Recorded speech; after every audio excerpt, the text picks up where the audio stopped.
Bax, ekranda gördüyün kimi şəxs əvəzliyinə gəldik, çatdıq. Bax, bu bizim şəxs əvəzlikləri. Şəxs əvəzliyi həm təkdə olur, bayaq özün də dediyin kimi, həm də nədə olur qızım? Cəmdə olur.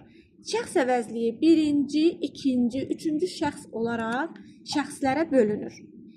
Əgər, deməli, bax, burada gördüyün kimi mən, sən, o. Bunlar təkdədir. Təkdə olanda mən, sən, o olur. Cəmdə olsa isə biz, siz, onlar cəmdə. Ay, sağ ol. Birinci şəxsin təki mən, birinci şəxsin cəmi olur biz.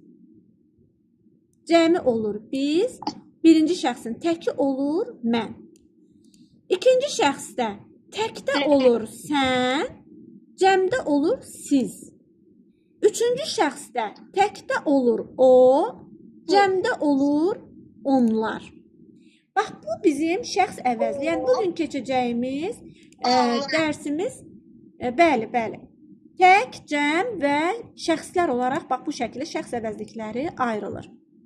İndi qızım, biz hər hansı bir fiil götürək, bunu şəxsə görə dəyişək. Ümumiyyətlə, fiillər həm şəxsə, həm də zamana görə dəyişirlər.